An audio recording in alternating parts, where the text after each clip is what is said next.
Bienvenue à tous les curieux. Dans la première partie, je vous ai présenté les débuts dans son pays d'origine de ce grand réalisateur australien. Nous avons aussi passé en revue ses premiers longs métrages américains. L'homme n'est pas fait pour ce monde, Charlie. Maintenant, il est grand temps de vous raconter la période qui constitue le point d'orgue de sa carrière. Une décennie qui compte au moins 2 chefs-d'œuvre. En ce qui le concerne, Truman ne trie jamais. Des succès monumentaux, critiques et publics. Que le prodigieux spectacle continue et que tu peux y apporter ta rime. C'est pour ça qu'aujourd'hui, je vous fais découvrir Peter Weir, seconde partie.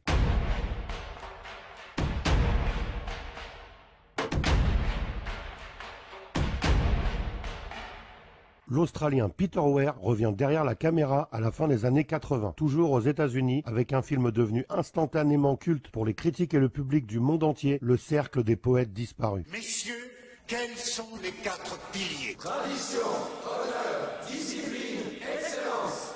Le film s'ouvre sur un tableau de jeunes élèves de Welton en uniforme réglementaire et c'est une représentation parfaite de ce que dénonce le film. L'académisme et le poids d'une certaine norme dans la vie des individus. Ce n'est pas non plus un hasard si la première des 4 valeurs de l'école est la tradition avant même l'honneur et la discipline. Messieurs, quels sont les 4 piliers? Travestie, horreur, décadence, extrêmement. Alors que Liam Neeson, Dustin Hoffman et Bill Murray étaient pressentis pour le rôle de John Keating, Peter Weir choisit contre toute attente Robin Williams, un comique pour un rôle et un film dramatique. C'est un miaou, ça. Yo. Yo, il est un homme, pas un gars. Ça y est. Eh oui, il y a un barbare qui le rend vous. Et maintenant, non, c'est pas fini. Le jeu n'est pas fini. L'une des autres réussites majeures du film, c'est son casting en général, notamment Kurtwood Smith, Je t'interdis de me contredire en public, tu entends? le psychopathe Clarence Bodicker de Robocop, qui s'oppose parfaitement à Robin Williams dans son rôle de père de famille bien trop ancré dans les traditions. Keating n'approchait plus de mon fils. L'autre gros point fort du film, c'est évidemment son scénario. Cela se passait dans une ancienne grotte indienne. Chacun à notre tour, nous lisions Byron, Whitman, Shelley, les patrons et même l'ouvert à nous. La scène où John Keating monte sur son bureau pour adopter un point de vue neuf sur la vie et demande à ses élèves d'en faire autant est naturellement son point culminant. Pourquoi est-ce que je monte là? Pour vous grandir? Non. Merci d'avoir joué, monsieur Carter. Je monte sur mon bureau pour ne pas oublier qu'on doit s'obliger sans cesse à tout regarder sous un angle différent. Pour la musique, qui relève de manière à la fois discrète, sensible et lyrique le sujet du film, Peter Weir confie la partition à Maurice Jarre. C'est leur 4e collaboration de suite. Il apporte toute sa sensibilité européenne pour rehausser le sujet. Il accompagnait tout du long comme un élève supplémentaire de cette classe au destin chamboulé par un professeur atypique. On pourrait imaginer John Wayne dans Macbeth. Oh, ça, serait-ce une dague qui l'agite? Pas de sang bleu. Le film devient un succès colossal, plus de 235 millions de dollars au box-office, 5e film de l'année en 1989. En France, c'est le plus grand succès de l'année au cinéma avec plus de 6,5 millions de spectateurs. Le langage est développé dans une seule intention qui est, Monsieur Perry. Vous communiquez? Non. Séduire les femmes. D'emblée, un consensus critique s'établit autour de la performance de tout le casting, de la mise en scène et de ses moments forts. Nous allons parler de William Shakespeare. Oui, je sais. Vous attendez ça avec la même joie qu'une séance de roulette chez le dentiste. Les récompenses pleuvent. César du meilleur film étranger, Oscar du meilleur scénario pour Tom Schulman. C'est la 2e fois pour un film de Peter Weir après Witness. 2 BAFTA, meilleur film et meilleure musique pour Maurice Jarre, plus 4 nominations pour les Oscars, 4 pour les BAFTA et 4 pour les Golden Globes. Pour les critiques et la profession, ce film fait définitivement entrer Peter Weir dans la légende du cinéma et des grands réalisateurs. Mais ce n'est pas encore le cas dans la mémoire collective. En 1990, il réalise Green Card, une comédie romantique autour du mariage blanc aux États-Unis. From Peter Weir, the director of Dead Poets Society, comes an unusual love story about 2 very different people. Avec au casting Andy McDowell et Gérard Depardieu. Ce mariage de raison est la condition sine qua non pour Andy McDowell d'avoir l'appartement de ses rêves à Manhattan et pour Gérard Depardieu d'enfin obtenir la fameuse carte verte qui donne son titre au film. Green Card, a Peter Weir film. Sésame indispensable à toute personne désirant travailler sur le sol américain. L'énergie de Depardieu et le charme d'Andy McDowell emportent le film dans un tourbillon drôle et cocasse de situations toutes plus gênantes les unes que les autres pour les protagonistes de cette arnaque. Isn't that Mozart? I know. Comme lorsqu'ils doivent faire face aux inspecteurs de l'immigration, aux parents d'Andy McDowell débarqués à l'improviste, ou à ses amis francophiles qui veulent à tout prix connaître George, le personnage incarné par Gérard Depardieu. How did you two meet? You go ahead. No, you please. Get that story straight. Mom, Dad. What's going on? This is George, the handyman. Les différences entre les deux pays et leur façon d'appréhender la vie sont ici prétexte à rire ou à sourire, mais s'accompagnent d'une vraie réflexion sur l'immigration. He's French. Nice to meet you. La musique, très importante dans une comédie romantique puisqu'elle sous-tend les sentiments des personnages et leur interaction, est ici composée par Hans Zimmer. Aujourd'hui, on présente Green Card comme un de ses films mineurs alors qu'il a remporté plusieurs récompenses, notamment le Golden Globe et le London Film Critics Cycle du meilleur acteur dans une comédie pour Gérard Depardieu. Peter Weir a lui été nommé aux Oscars et aux BAFTA pour le meilleur scénario original. Ça en dit long sur la qualité de sa filmographie. En 1993, il réalise État second. Sortez-les de là! Ça va sauter! Sortez-les de là! Titré Fearless en VO, ce qui signifie sans peur, adapté par Rafael Iglesias de son propre roman. C'est une nouvelle déception au box-office, mais il enthousiasme nettement plus les critiques que Green Card. L'alter ego de Peter Weir est ici interprété par Jeff Bridges. Oh, mon salaud! T'as pas changé d'un poil! Il incarne Max Klein, un survivant de crash d'avion qui réévalue le poids de sa vie et se pense immortel. Par ailleurs, de nombreux survivants du drame témoignent du fait qu'il leur a sauvé la vie en les guidant vers la sortie, malgré la fumée, tel un ange protecteur, un guide. Je n'ai sauvé personne, c'est le pilote qu'il faut remercier. Vous m'avez sauvé. Veux-tu regarder par ici, petit? J'étais complètement coincé en dessous. C'est lui qui m'a sorti. Comment est-ce qu'il a fait ça? Et aussi le bébé à côté. Quel bébé? Lui, il Il a n'était pas réussi à blessé? faire sortir plein de personnes. Isabella Rossellini, John Turturro et Benicio del Toro complètent le casting avec justesse, mais c'est Rosie Perez qui est plébiscitée pour sa performance de jeune femme très pieuse, survivante du crash ayant perdu son fils de 2 ans dans l'accident. J'ai été à la confession et j'ai menti dans l'église. Elle obtient la récompense pour le meilleur second rôle féminin au LAFCA et une nomination aux Oscars et au Golden Globe dans la même catégorie. Ce film onirique, saupoudré de fantastique, rappelle par son ambiance les premiers films de Peter Weir. C'est mon meilleur ami, je suis sûre que c'est Dieu qui me l'a envoyé comme mon bon ange sur terre. C'est donc une forme de retour aux sources pour le réalisateur. Par ailleurs, il expérimente ici les flashbacks pour nous montrer ce qui s'est passé juste avant le crash. En 1997, Peter Weir nous revient avec un autre film visionnaire, The Truman Show. Ce n'est pas toujours du Shakespeare, mais c'est authentique. C'est la vie d'un homme. Le film commence par une interview face caméra de Christophe, Ed Harris, qui semble justifier sa création en prétendant que le public a fini par se lasser des artifices de la fiction. L'immersion est si totale qu'un générique présente Truman Burbank dans son propre rôle et précise que ce que nous allons voir a été créé par Christophe. Celui qui incarne le meilleur ami de Truman dans l'émission déclare « Tout a lieu en vrai, rien n'est truqué, il n'y a aucun trucage. Seulement un contrôle. » Mais l'on est obligé de se demander où finit le contrôle et où commence le trucage. D'autant qu'un petit rouage grippé vient enrayer la machine si bien huilée du show et il est impossible de l'effacer de l'équation car il s'agit d'un rouage essentiel, l'humanité de Truman.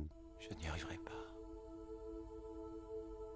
Vous allez devoir continuer sans moi. Si le cercle des poètes disparus fustigeait un certain passéisme et une étroitesse d'esprit, c'est à présent à la modernité et à l'avenir que s'attaque le réalisateur australien, mais avec toujours la même cible, le contrôle. Magistralement aidé par un scénario à la fois tout en finesse et parfaitement démonstratif d'Andrew Niccol. Et une fois de plus, il s'empare d'un comédien largement identifié par le public pour lui faire jouer un rôle à contre-emploi. Ça ira, monsieur? Ça va, oui? Larguez les amarres! C'est à présent au tour du Canadien Jim Carrey d'apporter une profondeur tout en retenue à son personnage de Truman Burbank, une superstar de télévision qui ne sait même pas que sa vie est en fait un show télévisé. Qu'est-ce que t'as l'air en vrac? Je crois que je suis impliqué dans un truc malgré moi. Oui, comment ça? J'ai aucune explication cohérente pour l'instant, mais j'ai constaté toute une série de phénomènes.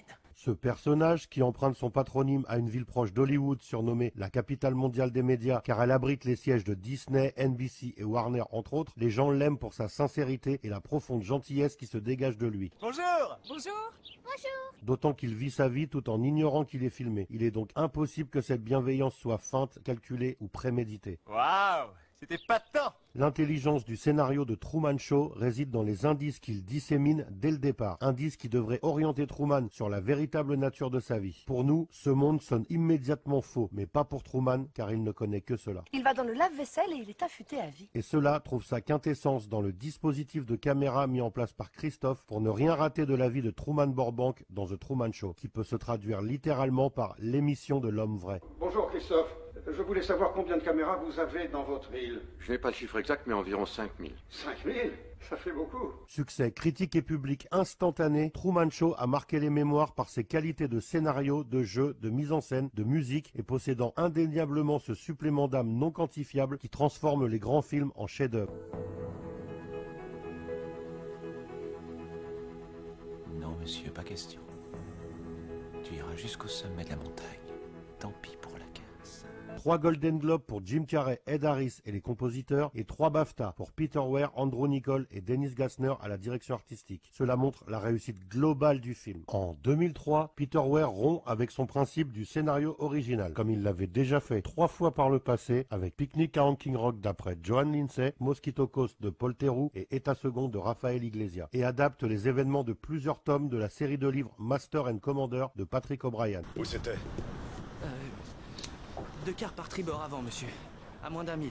Une série de 21 romans initiés en 1969 et narrant les aventures de Jack Aubrey, un marin de la Royal Navy anglaise durant les guerres napoléoniennes. Il est accompagné dans ses péripéties maritimes de Stephen Mathurin, un médecin naturaliste qui n'y connaît rien à la navigation ni au combat. Êtes-vous sûr, monsieur Holland?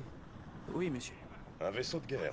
Comme tous les autres héros de Peter Weir, Mathurin, incarné par Paul Bettany, sera plongé au cœur d'un monde inconnu dont il apprendra à maîtriser les codes. Pour son scénario, Peter Weir a choisi d'adapter plus particulièrement le 10e tome des aventures d'Aubrey, le tome central, de l'autre côté du monde. Un bref instant, il m'a semblé voir une silhouette. Vous l'avez vu, monsieur Calamy? Non, monsieur. Mais pioche aussi dans 4 autres romans de la série avec le but semi-avoué de faire 1 voire 2 suites. L'immersion dans ce monde et sur le bateau est totale et la bataille finale contre l'Achéron est dantesque et parfaitement réaliste. Vous avez eu raison, monsieur Holland. Restez en alerte. Malgré un Russell Crowe désirant tourner avec Peter Weir depuis des années dans le rôle de Jack Aubrey, le film n'est pas une réussite suffisante au box-office pour que les studios 20th Century Fox, Miramax et Universal ne veulent en financer une éventuelle suite. Cruelle désillusion pour Peter Weir. À vous le soin, Tom.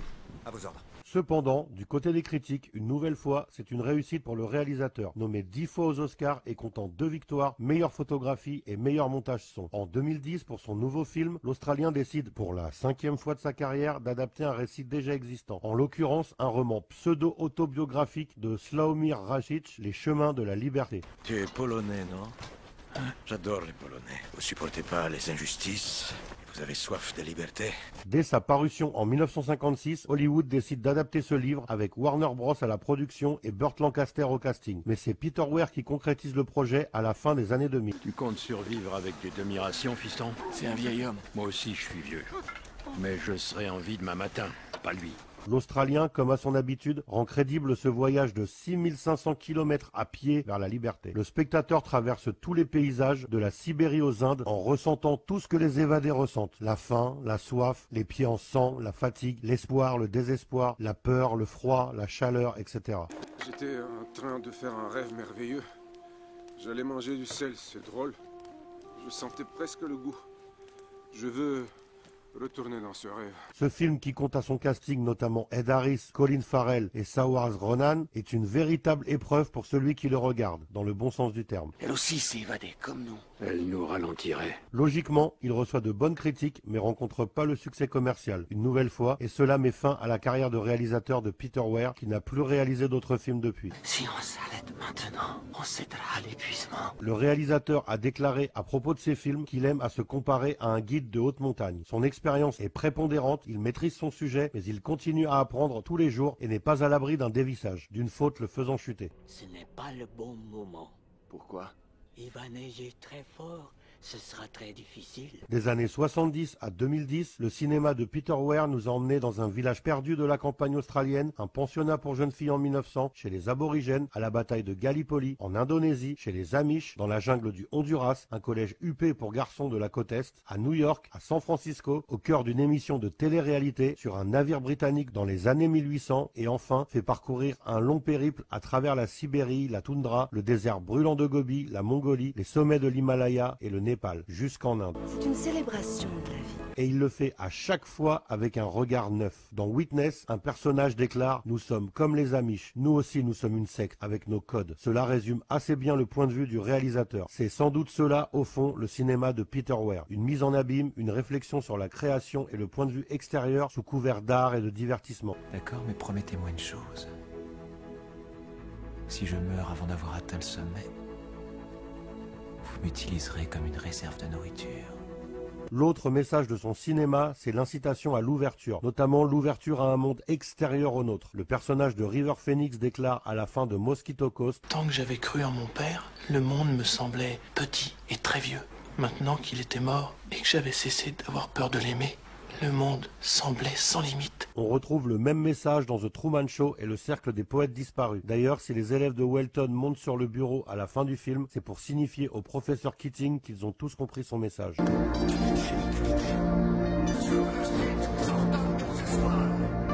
Voilà, j'espère que vous en savez à présent un peu plus sur Peter Weir et que vous réussirez à retenir son nom dans l'avenir. N'hésitez pas à liker si vous avez aimé, à laisser des commentaires et à vous abonner pour soutenir la chaîne. Ah, et au cas où on ne se reverrait pas, une bonne soirée et une excellente nuit. À bientôt pour une nouvelle découverte. Soyez curieux.